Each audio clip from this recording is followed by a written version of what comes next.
Star Wars The Rise of Skywalker is almost here, and we've got new reports talking about some of the biggest mysteries in the movie and what we can expect to see from them. Let's talk about Anakin Skywalker, let's talk about Luke and Leia, and let's talk about Snoke in Star Wars Episode 9. It's like the news, but for nerds. Today's shout out goes to everybody that's just been showing me love while I'm on vacation. I apologize about no Star Wars Sunday video yesterday, but you should have a couple of cool videos coming out in the next couple of days. And we'll do a nerd card question at the end of this video. What's up, everybody? Happy Monday to you. It's Josh. Welcome back to the channel. And of course, yes, I am not in the studio.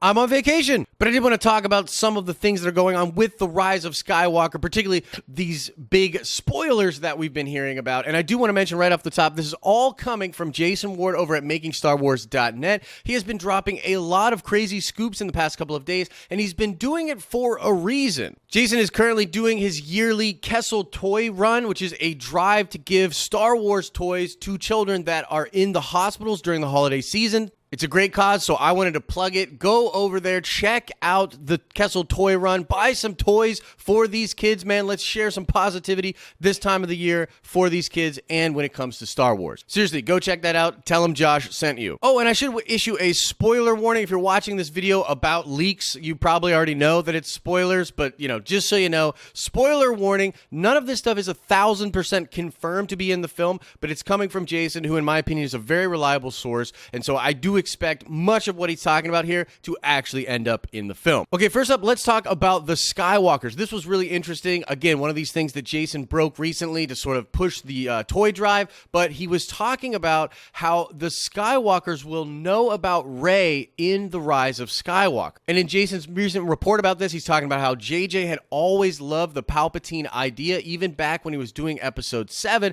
but then, of course, Ryan takes it in a completely different direction. And if you go check out Jason's article, he talks a lot about how this is always a Star Wars thing, how they don't have a set plan. They didn't have a set plan in the original trilogy, and so they're sort of, making it up as they go, but it's not the biggest of deals. That's kind of what Jason was talking about. Point being in the article is that there was this idea that JJ wanted to do, that Rey was indeed a Palpatine. And now we know that that's kind of a big deal. That's what's going to be happening in Star Wars Episode 9. And so Rey will be revealed to be a Palpatine, and apparently, according to Jason, it is going to be revealed in the film that Leia almost immediately knew that Rey was a Palpatine, and it is why she sent Rey to get Luke on Ahch-To, because the logic is that Luke is hiding because of his failure with Ben Solo. There was this really powerful Force user that he tried to push towards good, and it didn't work. And so Rey represents sort of a clean slate. She is a Palpatine. She literally is super powerful with the Force, and she is sort of tilted towards the dark side, which of course he finds out really quickly on Ahch-To.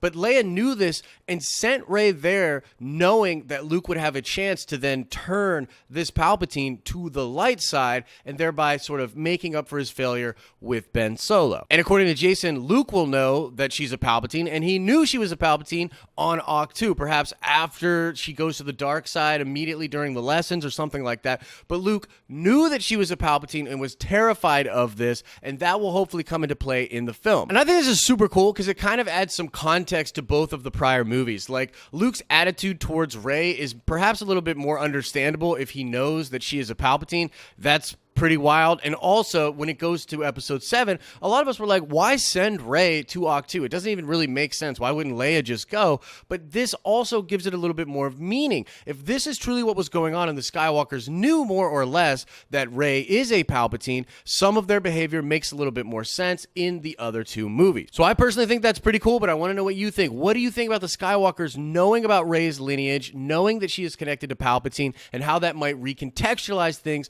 for The Force Awakens and The Last Jedi? Let me know your thoughts in the comment section below. Okay, next up, let's talk some Snoke, man. Snoke, one of the biggest mysteries for this entire trilogy. Some people say he got cut in half. Who cares who Snoke was? Many others definitely still want to know who Snoke was and the mystery around Snoke versus the Emperor and the First Order. And this also comes from Jason Ward, a new report, and he's talking about how there's some changes to the film, something that was done in editing and reshoots, and it gives a little bit more context to this. So now, with the new version of the movie, Kylo does not get the Wayfinder device at all. That whole scene with the Oracle has been scrapped. He's not going to find the Wayfinder device. He already has it. And so he already has this Wayfinder device, and I believe it's being framed in a way where he's trying to figure out what Snoke knew. What did Snoke leave behind? He wants to know all the secrets of the First Order and what Snoke was doing. This leads him to Palpatine. And apparently on Exegol, when Kylo gets there and takes the elevator down to where Sheev will be, he actually sees these things that are basically failed clones of Snoke. And apparently he's going to see these little people called relics, and they're these weird things in barrels and vats. And apparently when he looks into one of these barrels or vats, he sees Snoke, or like a failed Snoke. So they're all literal clones of Snoke. And I don't know if this is actually going to be explained, but it's implied that Snoke was a creation of Palpatine, was completely manipulated, and that everything that was going on with Snoke was actually being manipulated by Palpatine. Now, people had thought for a long time that Snoke was sort of a puppet or maybe a vessel for the spirit of Palpatine or something like that, and I don't think we're going to get like a full, thorough explanation of this. We might have to wait for some ancillary material, perhaps the novelization, but I believe those clones, those failed clones being in there, and the fact that they will likely mention the connection between Snoke and the contingency in the movie, that will give us an explanation of what Snoke was. So the mystery of Snoke seems to be solved, or at least a little bit, and we'll wait for the context in the film. Maybe there's a line of dialogue that really explains this or something, but according to the report from Jason, that's what we're looking at with Snoke. A bunch of freaky, failed Snoke clones on Exegol. This is really sounding EU. This just reeks of Dark Empire. Like, this just really feels like Dark Empire. So I don't know, maybe fans will really like that, maybe fans will absolutely hate it. I don't know at this point, but that's the explanation for Snoke and what we might be seeing in the Rise of Skywalker. So let me know what you think about that in the comment section below. And now let's get into the big kahuna, the big story, and this all has to do with Anakin Skywalker in the Rise of Skywalker, something that many of us have been questioning and talking about for the past couple of weeks now. Is Anakin in the film? What is he doing in the movie? Well, Jason has a new report talking about this, and look, this is just one of those things that we're just gonna have to see how people feel about it, but apparently Anakin will be in the movie, but only as a voice. Now, I do have to talk about the end of the film a little bit here, because this is just where this is going to come into play, but if you've been following the leaks and spoilers, you know exactly what I'm talking about. We get to a point at the film where Rey is completely defeated, Kylo is defeated, yeeted off the cliff, never to be seen again, and Rey's down for the count. Palpatine's doing his thing, force lightning in the sky, messing up the fleet. It looks like evil's going to win. And then the voices of the Jedi and the Spirit and the Force all come to the aid of Rey. And we've been hearing about this for a while, but it's going to be disembodied voices. And apparently this scene had gone through many different changes, but it's going to be voices from different Jedi in the past that sort of pump Rey up, give her Force power, and allow her to then recuperate and then defeat Palpatine. But the first voice you hear apparently will be Anakin Skywalker. And I'm going to be honest, that's just, I'm going to wait to let it hit me, but that just doesn't seem like enough for me. Like, I want Anakin in the film, maybe not in the flesh, but like, why not a Force Ghost scene? You know what I mean? It doesn't really make sense to me. Now, look, the reports here could be inaccurate, and not that Jason does inaccurate stuff, but there could be stuff that he doesn't know about. So maybe there's a scene at the end of the film that has Force Ghosts with all the Skywalkers. That was something that was teased in some leaks and some rumors. But right now, as far as the reporting is concerned, that's not in the film. The only thing that's in the film with regards to Anakin is some voice that happens at a key moment towards the end of the movie. So look, I want to wait to see how it hits me. Depending on what he says exactly and how he says it, it could really pump me up, give me the feels, make me feel like, yes, the Chosen One was in this movie. Or it could feel kind of like just a little bit of fan service that doesn't really fulfill what I need from the Chosen One to end the Skywalker saga. I think that's kind of the basic concern for most of us at this point, is like, does this movie earn that end of the Skywalker tagline that they're putting in there?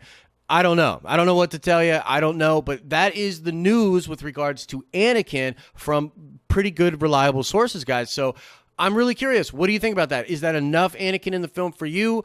Is it not enough? Do you want more? What are you thinking? Whatever your thoughts are about Anakin being in the film, let me know in the comment section below. And real quick, I just want to mention and just touch on this whole Ben Solo being yeeted off the cliff thing. I still think that 90% chance here is that, yes, that is indeed going to be the ending, and he's just gone forever. But there are some interesting things kind of being said and talked about out there in the leaking community and different things like that, like the fact that Adam Driver and Daisy Ridley finished shooting at the same time for the reshoots, and it was said that they were working on the last scene of the movie. Now, look, if that's true, then it is possible that Ben Solo is actually one of the locals on Tatooine at the end of the film that interacts with Rey. We don't know for sure, but that is pretty much all we know about it when it comes to the Ben Solo ending. I think it's going to be missing some context, and when we see it, it might play a little bit better. But unfortunately, it still looks like he just gets yeeted off that cliff, never to be seen again. And before we get to the nerd card question, I just want to let you guys know that, yes, I'm on vacation this whole week. I'm going to record a bunch of videos today and send them to my editor, so you should have some videos coming out throughout the week. And if some earth-shattering stuff happens, I will get on the mic and cover it. But it's just going to be a little bit different here. I got a lot of videos I want to talk about when it comes to Star Wars, like the box office. I want to talk about Kylo Ren's arc, just some things that just are on my mind. So I'll probably just record a bunch of videos like that and sprinkle them out throughout this week. And now let's check the nerd card before we get out of here. I want to know, what is the name of Snoke's ship from The Last Jedi, that massive ship that Snoke had? What was the name of that ship? Answer that question in the comment section below. As I always say, I hope you're having an awesome and a nerdy day, and I'll see you in the next video.